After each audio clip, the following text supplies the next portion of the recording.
Oh, I caught me mid-sip. Welcome, everybody, to Far and Beyond Podcast. I'm Scott. Micah. And we're here for the Far and Beyond. We're glad you're joining us here today. And if you're watching this live or watching a recording, I'm just going to remind you a couple simple things. First of all, save this. Share it with your friends. Subscribe to the channel. And leave comments. Leave comments, because even if you're watching a rerun or a replay, if you will, we will still go back and look at those comments. We'd like to hear what you have to say. And if there's somebody you'd like to see on our show, or if you want to be on our show, let us know. You can certainly reach out to us. But, and this is brought to you by Farr, which is what? The Florida Association of Recovery Residences, your state certifying body for quality, safe, accessible recovery residences.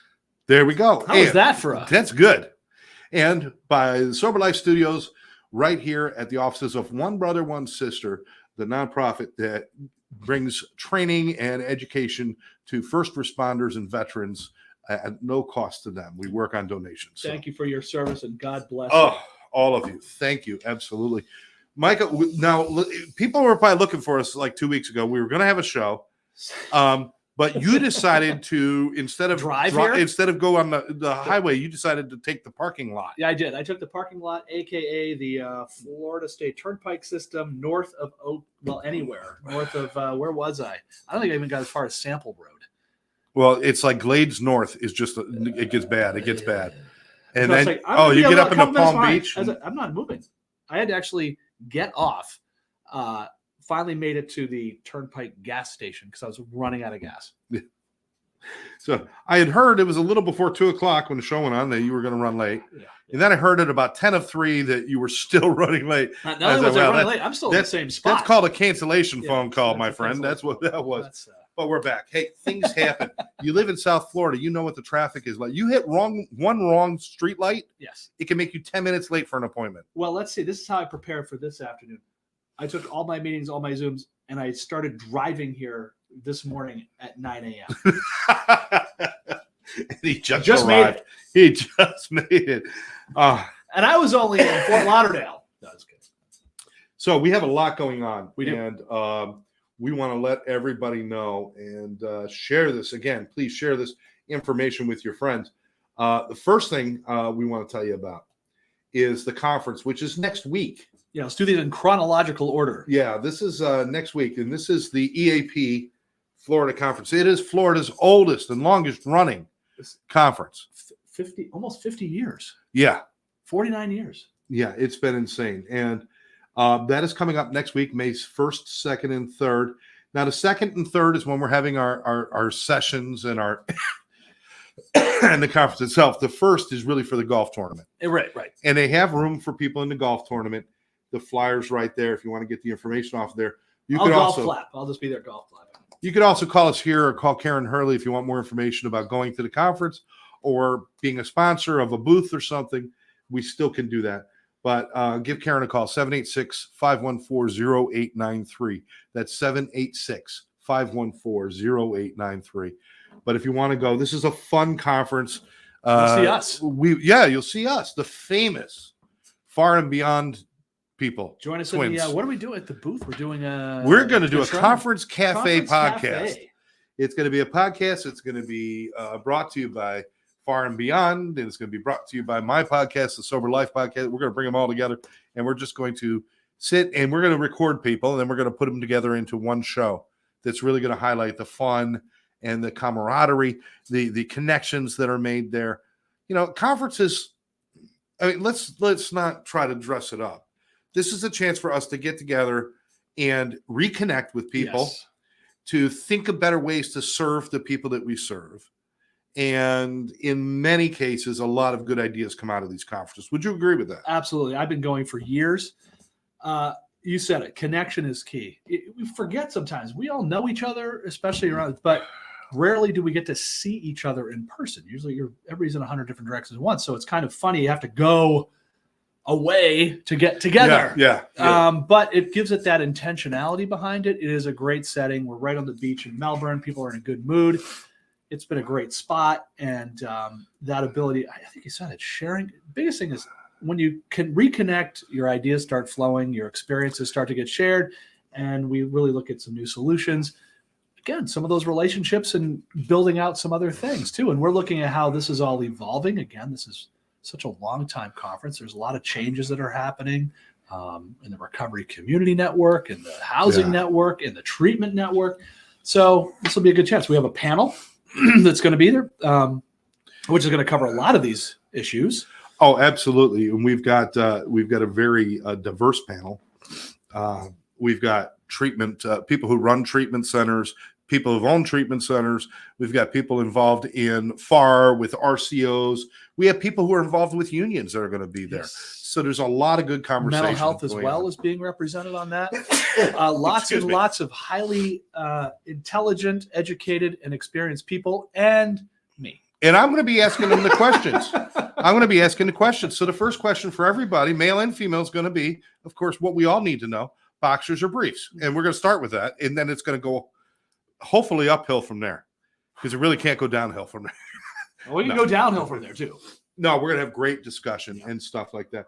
One of the things about these conferences is it's also a good opportunity for old school to meet new school and new school to learn from old school.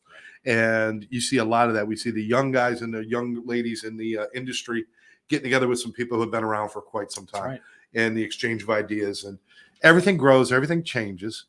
But if we don't pay homage to the people who've walked before us, we're doomed to make the same mistakes they've made. So let's learn from them. What's the old adage? If you forget to remember, you're doomed to relive. Well, that, but also this is from a principal, retired principal.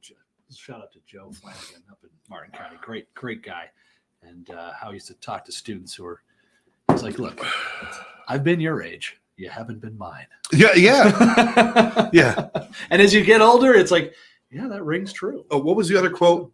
It's every time somebody asks me to act my age, I say, I don't know. I've never been this age before. That's right. How do I act my age? I've never been this age before.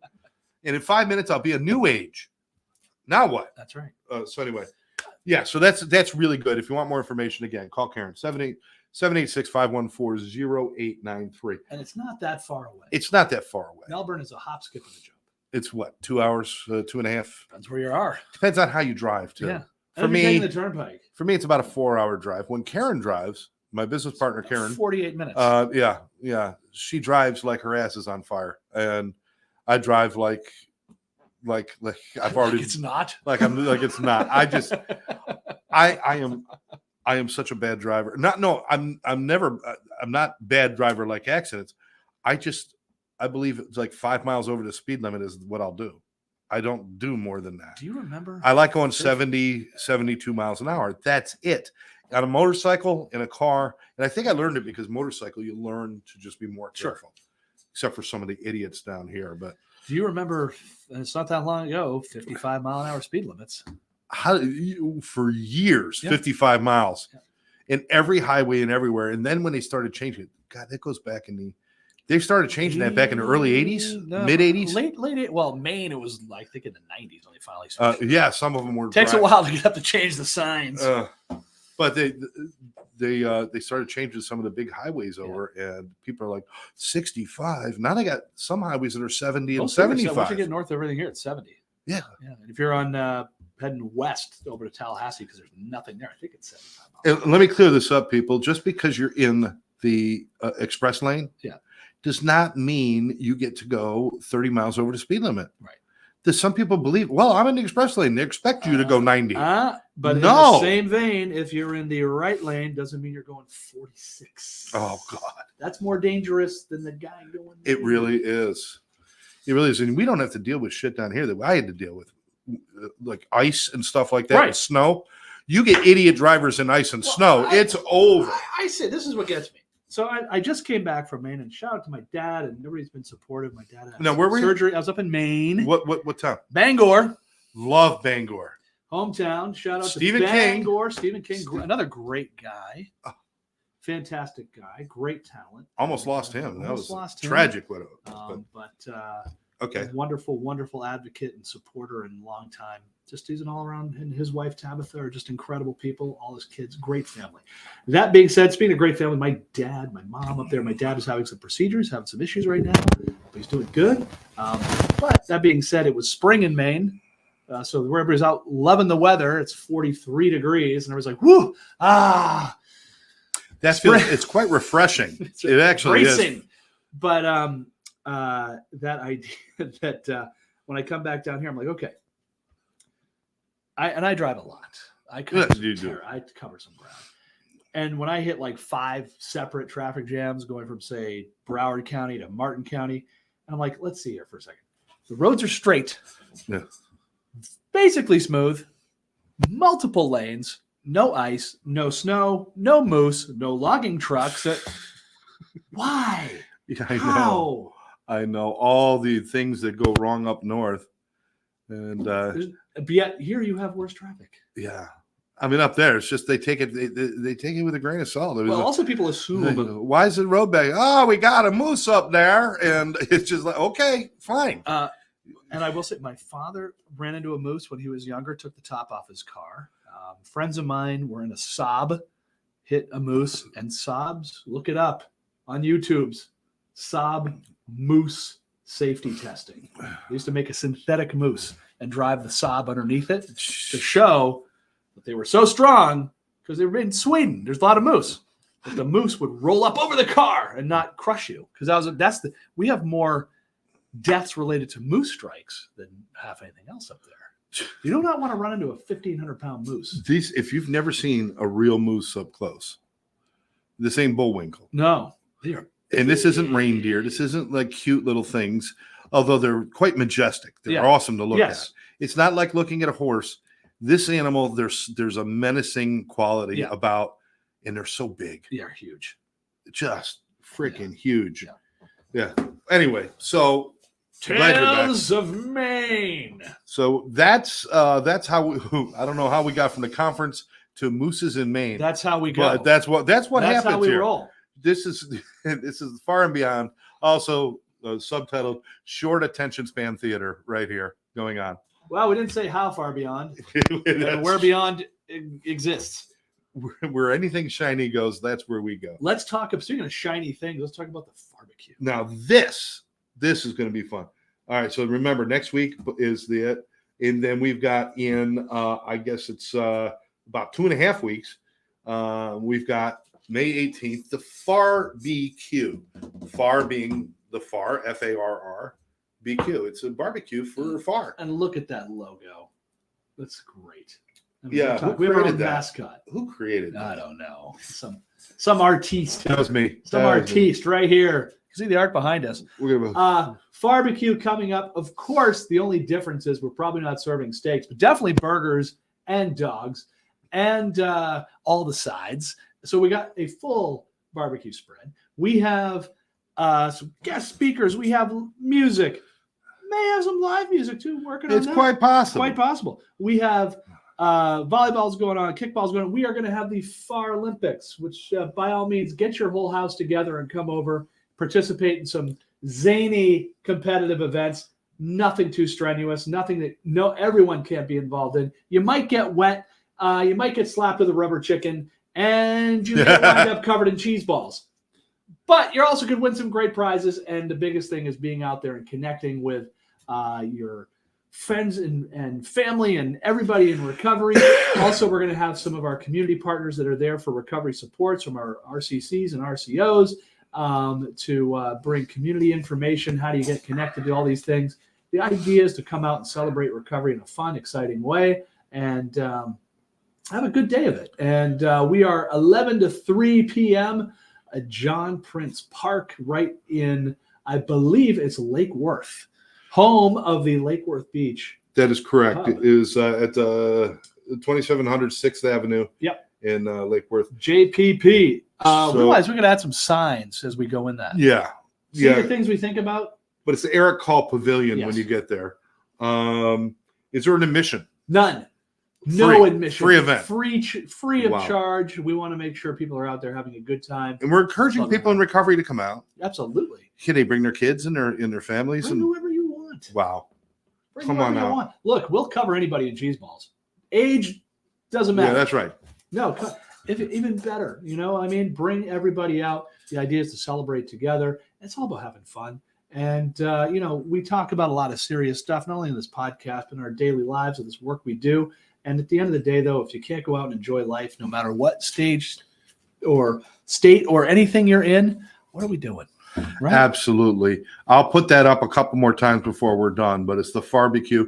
If you go to Farr's website, they've got the information on there. Come right up. We have that. If you look, we have our exciting news on that. We are right there, Farr Online. So all your basic information is still right there on the Farr website. We are in the process right now. We're almost done. We are 2 weeks away from unrolling the very new Farr website and the new app portal. So we put some good work into that, and looking forward to rolling that out with everybody. It will be the same web address. We are not changing that, but a new look. I think we should make the little pig logo. I don't know, have a little bouncing head on there. I don't know. We'll whatever you want to do, we can make that work. We can make that work. But no, excited about that. So you have all kinds of different ways to access information, and we're going to increase what we can give you for knowledge and information there. Also, for those applying for Farr certification. We're not promoting SARS. We're not promoting that. Saying. Love the food, can't stand the SARS. For Farr certification, you'll be able to do that, as well as access all kinds of other information and goodies right from the convenience of one of these little attention grabbers right here.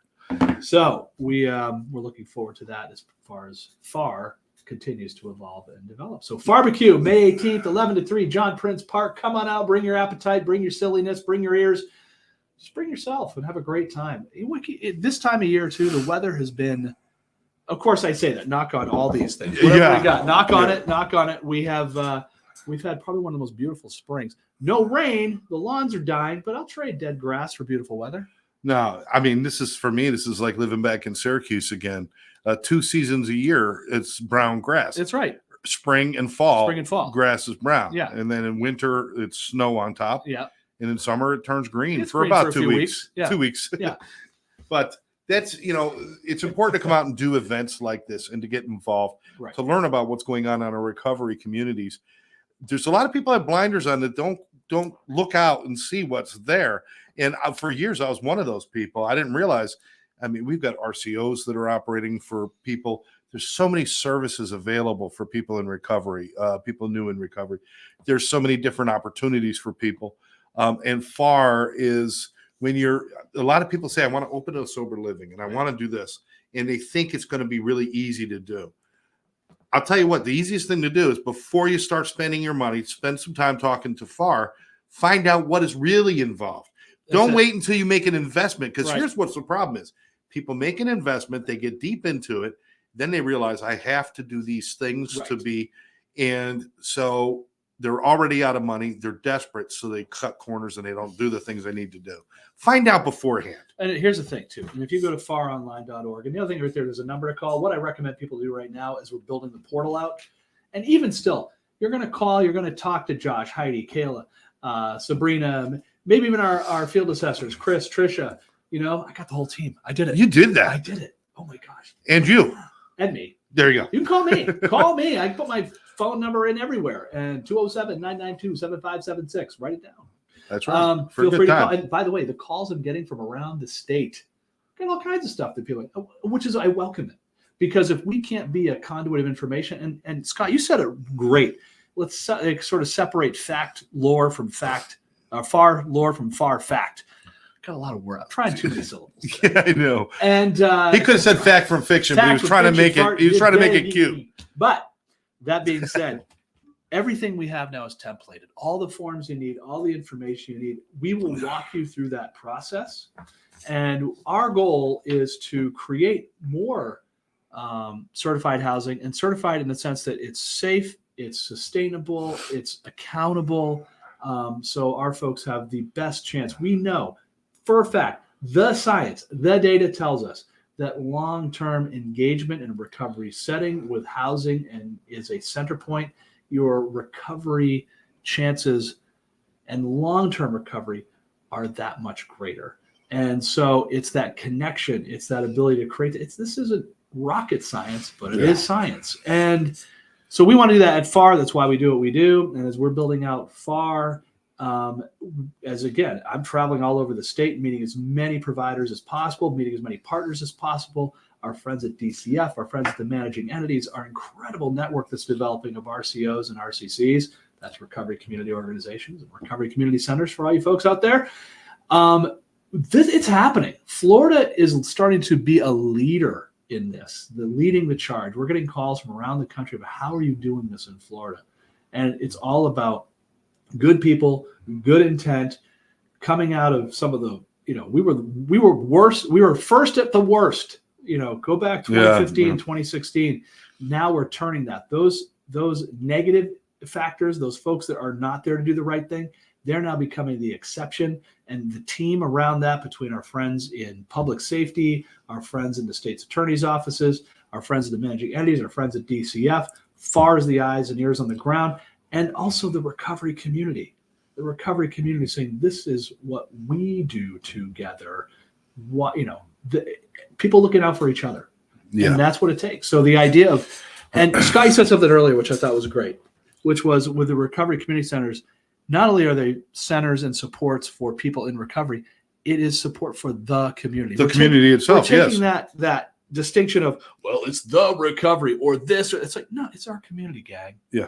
It's the whole community. This is right. Everybody's in it. It's your brother, sister, cousin, friend, a parent. It doesn't matter. There is, the old days of being like 6 degrees separated from this stuff are gone. It's either you or someone one step away from you.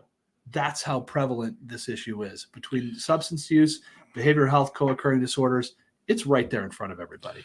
It's such it's been overlooked for so long, this part. Yeah. Everybody's been so hyper focused on treatment. Now, treatment is important. I get it. It's good treatment centers are pie. Super important. But understand, that's like going to college, but the job you start after college is where you start using the tools. That's what we're talking about. And that's when they really need support. And having organizations like that, organizations like Farr, listen, there's a lot of people with the best intentions in the world who open sober livings and sober homes. That's right. But they just don't have a clue as to what is the best and the safest way to do things. And they don't, or they might not understand that it's not everything is about money. There's some things you could do that are good.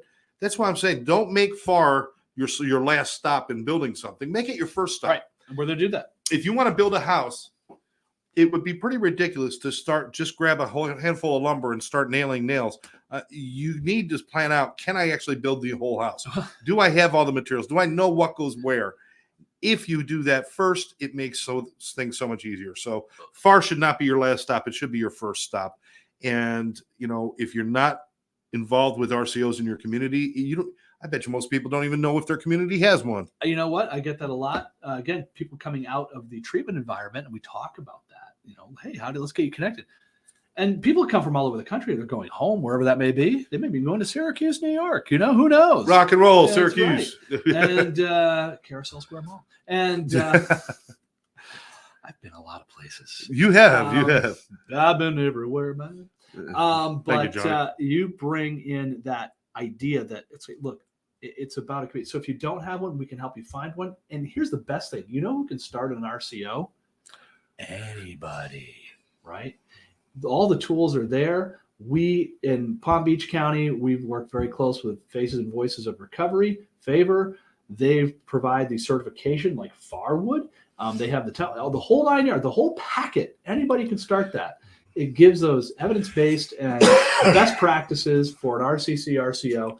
And it is about building a recovery community where at least 51% of the organizing body are folks in recovery. But you notice that leaves a lot of other folks involved because you can't do it just with one voice. It's an informed voice, it's an engaged voice, and you bring in all parts. And that's what makes it a community center and a community organization. So we have 2 in, fortunately right now we have 4 in Palm Beach County between the community recovery hub of Delray Beach and also in Lake Worth Beach. Our friends at Rebel Recovery are in West Palm Beach and just opened their first facility in Belglade. We're opening a sister facility in Belglade through the hub.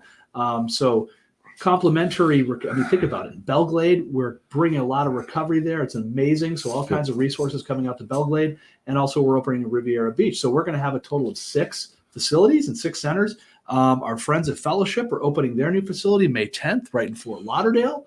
I mean, this is amazing. And we've got friends in Hollywood with the Florida Susan Morris place. Yes. I can't remember the name of it now. That's a problem. I said Farr Fact. It's a Florida Recovery Center or something like that. Yes. It'll pop into our heads, then we'll shout it out for no reason in the middle of That's our right. next conversation. It's going to happen. It'll be after we talk about more moose. But we have such a high concentration of recovery people or people who are seeking recovery in Palm Beach, in Broward, in all the counties up and down, kind of, especially on this coast. And having these services is just so important. And if there's anybody in the central part of the state, I'm throwing a shout out to you because I've been getting calls from that area where there's very little. Here's the thing. We have 67 counties, I think, in Florida.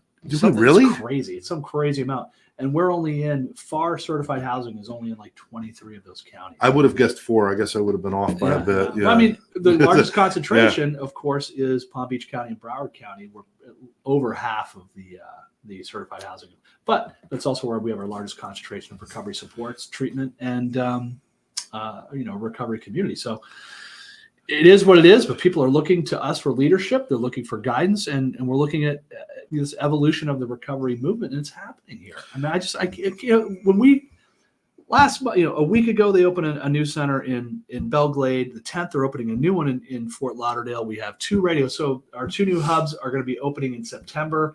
Ribbon cuttings in September with October 1st open dates for both Riviera Beach and the new Belglade site. Obviously, we are 2 that are going right now. We're going to be moving down the street in Delray Beach here pretty soon. But other than that, we're going to be up and running. So think about that. In the last 5 years, and between at least 8-10 centers recovery in a 2-county area. It's so necessary. It's so necessary. We keep using the word recovery community. Yep. And one of the things that I think about and that I talk about with other people is that, we're trying to find the most successful ways to make community and recovery community the same thing. Mm-hmm. We kind of talk about it separately because we're trying to get services to these particular people, but integration into regular society. Listen, this is stressful enough for somebody who has spent most of their life probably bucking society or taking from things. And now they want to be a part of and to feel a part of. Mm-hmm. So, I mean, are these communities, these RCOs, are these a part of that is to get people more integrated into society? Or is it still just come to our secret group and get our secret handshake? And, you can be the grand poobah of the RCO this week. Don't be wrong. Secret handshakes are cool. They are cool to have a secret handshake. However. But you can't eat a secret handshake. You can't eat a secret handshake. But the whole idea is when they say recovery community organization or community is the number one word. Community is the number one word. Recovery is important. That's a context, but community is the goal, right? So it's plugging into all those community assets. And there's some recoveries because we want to have successful opportunities for recovery, but we want to know about you, which is one of the reasons why we use something called the Recovery Capital Index at I know it sounds fancy, but it's it measures these social determinants of health. So it's not just, how much therapy did you get today? Or what's your meds? Or this, it's like, how do you feel? What do you do for fun? How's your family? What's your faith like? What's it, those types of things, these other things that build a person, and the idea of going to recovery community center, recovery oriented system of care, right? Not a treatment oriented system of care. Treatment fits, if you look at it like Wheel of Fortune, right? All those wonderful, the 5,000, this, that, all those things for the individual in the middle. Look at what's that person need. Is it something in that clinical acute treatment? Maybe. Great. And maybe that's been a part of that. Absolutely. Is it critical? Absolutely. Can I tell you a goal I have? I want to see we have some of the best treatment providers on the planet right here in South Florida, right? Been around for years and years and years. We want to see all those beds full because that's somebody getting the help they need. Yeah. What we're trying to do is move people from coming back to those beds over and over and over again because we're missing something on the other side. And what we're missing on the other side is how do we support recovery? So as we build that, look, guys, if every single person in the country today that needed a treatment episode and needed that support showed up at the door, we're in big trouble. We're in big trouble because we are about 12 million opportunities shy. So let's get folks into the help they need, into the network, into the support they need, support their families, support their communities. We've been having great talks with the business community, with employers, with unions, with things like that, because they see it every day. What would they rather have? They want an intact person who is there, who's contributing to their job because they love it. That are not, out. They haven't developed bad habits other places. They can be taught to work a specific thing. And you have employers too that are very well versed in this space and understand what it takes, but it all works together. The more people that are in successful recovery, that is a contribution, because they also take all that experience and all that knowledge and all that understanding of what struggle means, of what challenge means. They've been through it. Boy, oh boy, they are out of the gate. They are just prepared for anything. It's not like you're going to surprise them with something. Right.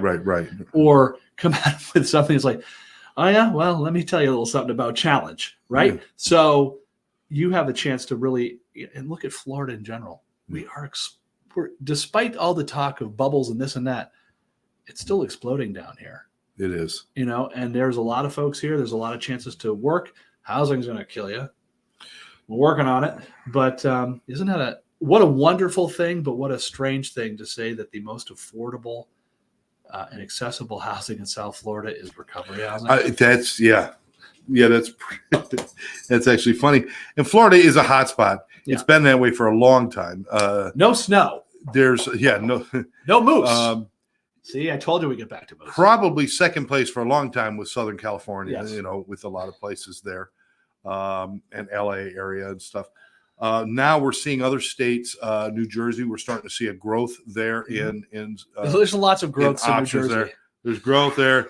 Ohio is another big one. We're seeing a lot of stuff. Yeah. And Texas. Amazingly, Texas. Always Austin, bigger in Texas. And Houston. They're starting to really kind of build up their recovery communities there too. Yeah. But it's like, where do we reach that point where it no longer is? Well, I guess there's always going to be that transitional period where they're going to need the help. Yeah. But that's okay. But I would like to have it where people step back into their lives without that kind of stigma and that kind of thing. It's just like, listen, if I had to leave work because I had cancer, am I comparing addiction to cancer? No, because I don't want to offend people who have cancer. They're like, that's not a fair thing, because you cannot decide you want to rid yourself of cancer and then it happens. You can't do that, but you can with addictions and stuff. You can, if you commit to it, you can change it. So I get there's a big difference there, but we do not label other people. We don't label when you're cancer. When you have cancer, you don't become cancer. You don't say, "Hey, look at that cancer." Yeah. Or as opposed to, "Hey, look at that." See that cancer over there? His name is Bob. Yeah. No, you don't do that. Yeah. It's still Bob who has cancer. I'm thinking of a CA meeting. Hi, I'm Bob, and I have cancer. I don't see that happening. It's generally a different level of support. No, it's a different level of support. As someone whose family's been affected by cancer and what you go through with that. It's a different level of support that's out front and open. Yeah. And is clinically run. And there's a lot of good things that go on there with that kind of support. But the biggest thing is they're not hiding in basements. They're not doing that kind of thing. And we've got to change that algorithm that says that somehow addictions, when you have a substance abuse disorder, that you go way down on the food chain. You're not even, first of all, you trade in your human card. Yeah. Because now you're not Mike anymore. You're just an addict. I got a room full of addicts. No, you don't. You got a room full of people. Exactly. It's the one disease where you cannot treat the disease. Because I know this is going to piss people off. Alcoholism and drug addiction don't exist as separate entities on their own. They do not exist.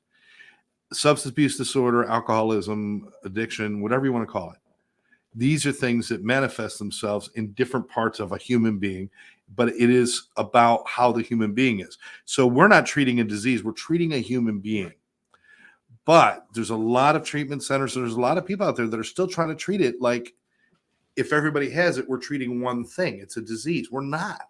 We're treating people. That's right. Because everybody's different. That's where the whole thing Because there's some people with the disease of addiction, and there's some people that are addicted, and there are some people that are afflicted. Yes. There are ways that are many different ways to look, and it does come down to the individual. And the thing is, we've advanced a lot of medicine and science to, yes, be a certain important component of that, which never existed before. And by the way, with the landscape of substances we have out there now, if we didn't have that, we wouldn't be, we still are looking at tragedies day in, day out, loss of lives day in, day out. But we are seeing folks that are surviving and living despite these new things. And because we do have a community that's actually invested in this now. I mean, let's go back 5-6 years when naloxone, nobody knew what Narcan, I'll say Narcan, the brand, but naloxone, the substance, right? Life-saving because it's the opioid reverser, for lack of a scientific term. That's what it does. And that's what people think it does, right? And you could only get it either they had it at the hospital on a rig for a first responder, or you found a street advocate who had it in their trunk. Shout out to some brothers out there who did amazing work, right? Yeah. That's grown. Now, literally, I should have brought someone just to stack them up. You can stack them up like Legos from Farr, from the hubs, from Rebel. Well, if you need it, we got it. It won't cost you a thing. One of these days, we'll build ourselves a naloxone Pez dispenser with, I don't know. We'll put your head on top of it, Scott. I'm waiting. I'm praying for the one of these days when we don't need something like that. But with that, you know what it does? It saved lives. You know what it does? It's created a bridge for that individual. And same kind of concept with needle exchange. Like needle exchange just promotes use. It's like, no, it creates an opportunity for connection. Because when you go to one of those facilities, they're just not, it's like I joke, I don't kid. We don't just we make sure there's a conversation, there's materials, there's things that go in the naloxone so that if someone's needing it, they know that there's something else for a next step. The same with something like a needle exchange. It is, they're not just throwing these things out there like darts. They're like, hey, first of all, you have to exchange, which means you have to have, it's metaphorical and physical. There's an exchange of a physical thing, but there's an exchange of, wait a minute, are you ready? So it's not like throwing a roll of paper towels out to people who've just been through a hurricane. Okay. What? Too soon? Oh, come on. Get over it. It was a dumb image. Just get over it. It was a dumb, bad image. But that idea that, and the same question always comes out. Are you ready? You ready to make a change? Yeah. So you don't care if it takes one time, maybe it's someone's ready. You're right. Or if you can keep them around for 100 times and that 100th time they're ready to make that change, you never give up. Right. And that individual doesn't give up. So there is that idea now that we are trying to build those bridges to recover. And it is, what are you building a bridge to? Recovery. It's powerful stuff. I'm so excited about this, and we're hoping that over this next year or so, that working together with Farr, with Micah, ourselves, and a few other great people out there that are doing good stuff. We're hoping to start bringing some events forward that really highlight that point where the rubber meets the road. Right. Listen, it does really good. It does great to sit in the schoolroom and learn all that stuff. But when you start doing work and putting your feet on the ground, that's what it matters. And there's never been that much attention to the after treatment. Right. Because treatment's always been the whole thing. It's like, I get them for 30 or 45 days and I'm doing, it's what they do with all that knowledge. Right. We're hoping they walk out with a lot of knowledge and some drive, a lot of drive, I hope. And, maybe the best ideas and the best intentions. You got to catch them with that drive, though. When they walk out, usually, that enthusiasm, that we got this mentality. If you don't have a plan, a community, and the resources and the connection there, the statistics aren't great. They just did a study, and my apologies for not pulling the reference point up, but they did a study of 6,000 individuals coming out of treatment. This is crazy. 8%. Now, 8% of 6,000 is pretty significant, right? Right. 10% at 600, 8%, about 500 people, right? Reoccurred within 30 minutes of leaving treatment. Really? 30 minutes, which means literally walking out the door, finding something and getting back into it. Wow. So It is that's a danger. That's why they point. started putting them in the Arizona desert. That's right. Well, it We've gives you 45 minutes. 3 hours. 7 now. hours is a lot of while. But it also demonstrates how powerful and how difficult this issue is for individuals, because it combines. You have a chemical component, you have a behavioral health component, you have all these different things. Oh yeah. So, and that's not taking away from that individual, because something was missing for that individual that they couldn't get to that next step. Okay, you can't. Things are going to happen. We know that, but boy, oh boy, if we start building these bridges, and that's, you know, what else comes down to is connecting all these things together. So when we talk about like EAP and things like that, this is the first time in many years where we have a significant influence from treatment, recovery, housing, mental health, all those things, open discussions, dialogue, panel, but in sparking that discussion where I've been at this a long time. Yeah. And a lot of people have been at this a long time. I think of our dear, almost like our Uncle Joe, Brian. I mean, his dad started this conference. Yeah. So literally when you say Joe grew up with this, and he's retiring, you know what I mean? And when you saw that body of knowledge, but these are things these folks have seen. I think of Rick Riccardi down in Broward. Yeah. He said just the amazing work people have done. And then you think of on the policy and the development side, I like our drug czar, Palm Beach County, John Hewlett, what he's done to bring that idea of a recovery-oriented system of care, that overlay of coordination, that understanding that if we put our resources in long-term recovery supports, knowing that acute care is critical, but it's a part. And our friends in Broward, brother Dave Scharf at the sheriff's office down there. I mean, all the work Don Maines did for years. Give a shout out to Dave Ehrenberg too. I just gave Dave Ehrenberg some more kudos. What Dave and Al have done at the level of adjudicating this. Yes. But not adjudicating it in a silo, but looking at our partners at DCF. And it's like all of this working together. You got to take care of the bad guys, but knowing full well that protects the good guys, and it also builds that safety environment where we're all working together. And we're on the precipice of really making this happen. And I've been having conversations with our incredible county commissioners in Palm Beach County, all the way up through with our state legislators, our governor, who is actually, when he signed that supporting the core initiative, which is a huge component of this. Is it the complete answer? Of course not. But boy, oh boy, it is. When we're looking at what Houston Park has done with that work and getting MAT to folks to really need in the opioid struggle, we know it's a component. It's not the whole answer, but it is certainly critical that we're at least having this statewide dialogue and solutions coming in. There's not one entity, there's not one solution, but it's the sharing of ideas, the sharing of knowledge, and where it all fits together. And I'll tell you, someone had a great analogy yesterday. I was on a call. I'm on a lot of calls, a lot of stuff.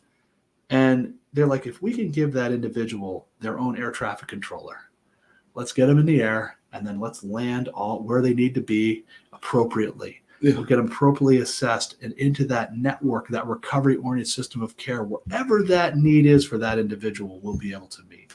That's the difference, and that's what we're working towards. So by all means, check out our plan in Palm Beach County. It's almost finished. It's in draft form. When I say draft, it has to go through the advisory. And then if you go to Palm Beach County Community Services and look up our BOUCSUD, I think I missed a couple letters, plan, it's right there. You can see how it's come. It's development, and I encourage anybody around the state, go take a peek at that. And as you're looking at how do we do this collectively, I know we got some great partners around the state. Shout out to Live Tampa over there, doing incredible work, bringing these things together. Our friends in Pasco County, or Jacksonville has the housing initiative up there. They're doing incredible things. Our goal here at this table, Farr, our networks, working with our brothers and sisters in first responders, is that how do we bring that together? And Farr is a statewide organization. So we can be a convening body to bring the very best ideas together. I've just been touched by what's happening, around the state, and we're like I said, we're on the doorstep of some major. You used the phrase several times in this little my little soliloquy. Yes. I'll get off my soapbox. Yeah, but you use the phrase. This is not the complete answer. It's not complete, and that is an important statement to make. One of the reasons things get stuck where they are, one of the reasons we have not advanced beyond where we are, is because every time somebody finds a solution that works for them, they believe it's the end-all be-all solution for everyone. That's right. And so that's why you got a lot of people walking around saying, if you don't do the 12-step groups, you can't survive. And if you don't do this, you can't survive. If you don't have a higher power, you can't survive. If you don't go to treatment for 150,000 days, you can't survive. All these different rules and everything else. And this is listen. This is a disease that manifests itself in every different way in every different person. This is a disease that attacks young and old, good and bad people, nice people, mean people, men, women. It doesn't matter. All ages, stages, all ages, and places. Yes, and everyone is different. And so there's no way we can look at that and say there is one solution for all. We're not looking for a cure for a disease. We're looking for a set of principles and a set of guidelines and a set of things that we can instill in somebody where they can rebuild their life in a sober setting, or with a recovery community. It's different every time. You cannot just sit there. I had this conversation this morning. I was at a treatment center. I was working with some clients, and one of the other therapists came, or not therapists, but facilitators came in and sat with me and watched my group. And afterwards, they said, well, you shouldn't have said that, because that should be done in the meetings, and this is done this way. I'm like, yeah, not for everybody, though. He goes, no, this is, if everybody does it, that's what will work. It's a fallacy. Right. It's maddening. We cannot, there's never going to be the one pill that's going to make the difference or change. No. Because it's too much about who the person is. So it's a very strange thing. Yeah, right. And the magic pill formula just makes good headlines. It doesn't. It really does. Because we know we do have medical interventions now, which are life-saving, life-changing, and bridge because of the chemical arms race we're in on that. This right here. That's your best This is medicine. the most powerful medicine for the disease of alcoholism, drug addiction, and yes, even mental health, because dehydration seems to follow almost all of those things. It's not this. It's not coffee. It's water. It is. It's water. Hydrate. We're water beings. Drugs bad, coffee good. I believe everybody should have at least 7 cups of coffee a day. At least a minute. At least. Mike and I do not sleep. We just bounce back and forth. No, drink water. There's all sorts of things. But this is why it's important that we have resources. We have resources like Farr and like these RCOs and like these other resources out there. Well, I'm going to talk real quick. I'm jumping, but on the Florida Mental Health Advocacy. Gail, please don't get mad at me. She's been on here before. I get it confused sometimes. FLM, Florida Mental Health Advocacy Coalition. FLMHAC. FLMHAC. Don't say that. That's why I gotta remember this stuff. But the amazing, but a lot of that work now is around 988, and the 988 initiative is to have a separate behavioral health. It used to be like a suicide. Excuse me. Self-canceling. I think my words right these days, but you know what we're talking about. Supports for that, but it's a mental health support line. And I think that's one of the best initiatives the state has gotten engaged in to get, again, a clearinghouse, and that's why when we want to make sure we have a neutral care coordinating team in Palm Beach County, we hope everywhere, is that there is that air traffic controller or that on-ramp for any individual or family member to call about an individual, where they're going to call, they're going to get someone who's certified, qualified, can assess that individual and start that process immediately. We don't lose that individual. And I don't care how you get it. We're designing it so we don't care how you get in, but once you're in, you're on. And once we got you on board, we're going to make sure whatever those needs are, we're going to take care of them. If there's people out there that don't quite understand, maybe you haven't dealt with addictions or mental health or any of these things that much, but you're still curious. If you wanted to open up a coffee shop in a nice little established neighborhood, you're a new guy, you're coming in, you're going to open something that's going to somewhat intrude upon their space, but you want them to like you, and you want to fit in, and you want to do all those things. So what would you do? Do you just start building, or do you go around and look at what they have?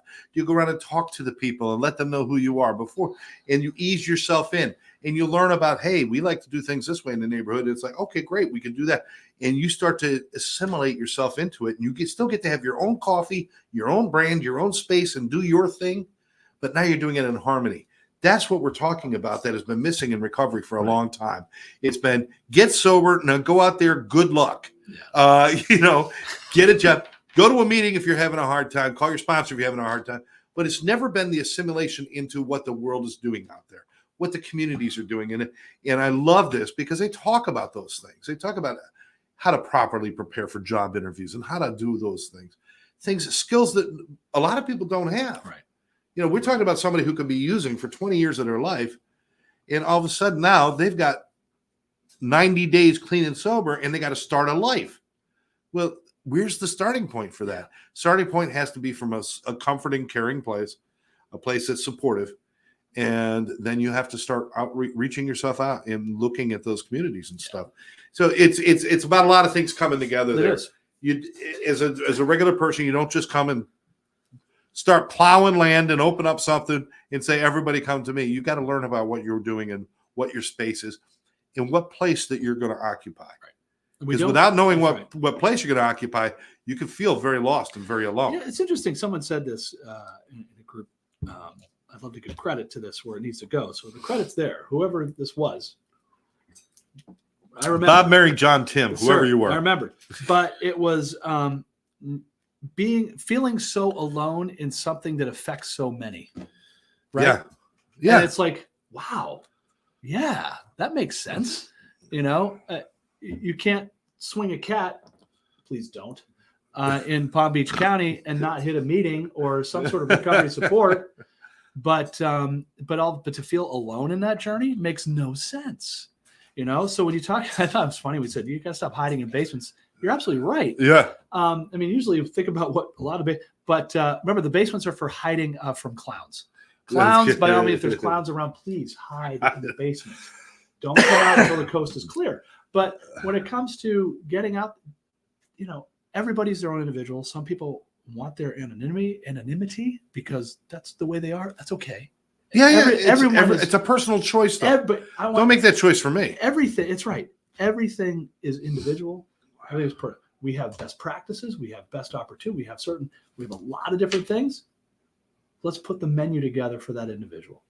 They're going to be in the driver's seat, and that's the difference. Look who's sending us love is Stephanie Eddowes. It's Stephanie Eddowes, someone who knows a thing or two about a thing or two. I'm talking about somebody who knows something. Russell Levine is with us. Russell, I owe Russell a giant hug. He knows why. Russell, being Russell, helps people out in so many different ways, and I love him dearly. And I'll give him a big hug, and you know why? Not for that reason. If we start naming saints in recovery world, he would be up for a vote. Maybe a minor saint. Yeah, no, nobody's a big saint. Can we get the insurance companies on board? I know I ask a lot, and we have done so much. So I think eventually I don't get political here, and I don't want to, but I will say that I think over time, when insurance companies see the value in value-based care, when they see that recovery is a whole lot more cost-effective and effective than just treatment over and over and over again, that they could support the treatment environment appropriately and effectively. Let's stop denying the appropriate level of care, but let's make sure that we're supporting the recovery environment afterwards. And you're going to see something that's going to be not only effective for individuals, you're going to find people that are less burden on themselves and the system. And I don't mean burden bad. I mean that you don't have a choice because they're just in the wrong piece of the equation at that time. So I think working together, I think that's the important thing, and getting a dialogue, and let's stop being so top heavy and top down. We've made this move in the community because we've come together and we communicate. That's the secret to it. So we have good leadership up in Tallahassee right now. I think that's a great place to start. And I'm all about bringing people together. And the insurance companies are not going to move on something until they've had a proof of model or a proof of of concept. And, so we've got to kind of, because before, listen, when we started dealing with this back in the, late 70s, early 80s, when we started opening rehabs and things like that, insurance companies, even into the 90s and beginning of the 2000s, it was an open pocketbook. It says, treatment center, I need this. They said, okay, we'll pay for it. And then it changed over because it was taken advantage of in some cases. Yeah, absolutely. And it was, look at the fraud. There was a lot that went on. And it was both sides that never came to a table after that. They just started flinging poo at each other. Well, it was the pendulum. It was not good. You swing the pendulum hard one way or the other and realize that you got to have a balance and equilibrium there to keep the time. So what's happened is they've seen these MAT programs develop where people are staying on medication, and they start to see the efficacy of that. Now they've switched over, and most insurance companies, they want people on a medically assisted treatment. Yeah, they want people on pharmaceuticals. There's a piece of that I'm not going to talk about because it's obvious. Pharmaceuticals making money. Guess what? Everybody's making money. It is not the whole puzzle. There is not the magic pill. And for those that are aware of that, even your best addictionologist will tell you that it is a bridge. It's a component. It's a wonderful tool to have. It's saving lives, and it's very important. Yeah. Is it the whole picture? Of course not. If we want something different, we've got to show them. We've got to actually do the work. This is where treatment centers and RCOs and sober living and all these things need to come together and extend themselves a little bit more. Yes. Extend themselves. I understand money is money and this is this and this is that. But we have to extend ourselves a little bit more to prove that this is the one thing. This is one of the things that's going to work. That's the other thing, is that nothing you present is going to work for everybody. No. And that's where they can simply say it's not, they want the panacea. That's what they want. Look, you're not going to find. It's like the folks that in the prevention space, which I've inhabited for 30 plus years. It's like, we're going to get the day where there's going to be no drugs or alcohol. I'm like, that day is not ever going to happen ever. People are going to try prohibition? Did they try that? It works great. How did that go? Yeah. So people are going to want to not feel the way they're feeling, and they're going to find a way to feel that way. We are here to help people hopefully have those feelings managed, give it opportunity for support, and if people find themselves in that place, let's get the help they need and help them move on in their journey in their life. We're going to look at this as a proactive approach. We're going to look at this as a community approach and find some equilibrium in that. Hopefully, as we've seen our opiate deaths decrease in a lot of places, some places unfortunately are increasing, but decreasing here in South Florida. Look, you have a 11-17% decrease. Again, it doesn't sound like a lot, but when you are at thousands of deaths and now you have 100,000 or 100,000, 1,000 people still alive, still living, still dreaming, still hoping, still working, still being a part of a family and their community, it's worth it. It's worth any cost. So that's why we do what we do.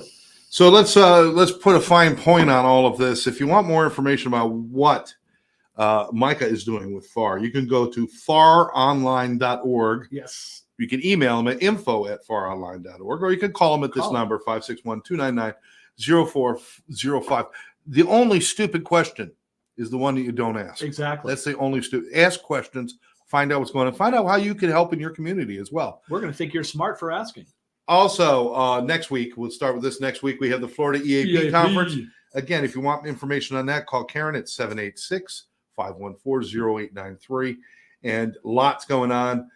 It's next Wednesday, Thursday, Friday. Thursday and Friday are the meat of the conference. Wednesday is the golf tournament. Still have slots open for that too. But if you call us, we can find out more and you can get into the golf tournament as well. And finally, in about 2.5 weeks or so, almost 3. Well, I guess it's about 3 weeks actually. 3 weeks. It's we've 3 got sleeps. Farr BQ, and this is barbecue. This is like one of those events that you don't want to miss. It doesn't take any money out of your pocket.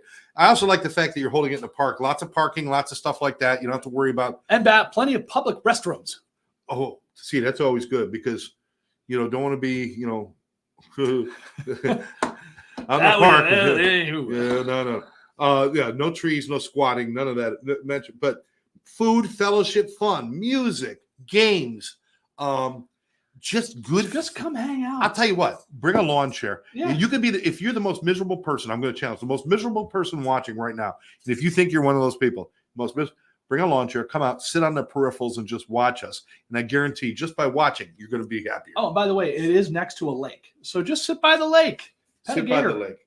But don't swim in it, but come sit. It's idyllic. Yeah. So actually, you can reach out to Farr if you want more information on that. Go to their website again, farronline.org, to get more information. We'd love it if you'd registered and register your whole house. The only reason why, then we know how many burgers and dogs to have. Yeah, that helps. But if somebody wants to join you last minute, come on in. We'll find more burgers and dogs. And guess what? If you are, this is the kind of thing. I know we're out of time, but sponsors, this is an opportunity for you to do something beyond what you normally do. Bring your sponsees to events like this and show them what true joy and freedom is, and fun and fellowship. Bring them and let them enjoy this. This is really just a great opportunity. And all you people who are working in the industry, come out and support Farr for all the great work that they do. Great chance to see your friends. All right, guys. We are done. Boom. Another one. We are donezy. We got it. We're going to have to end it now.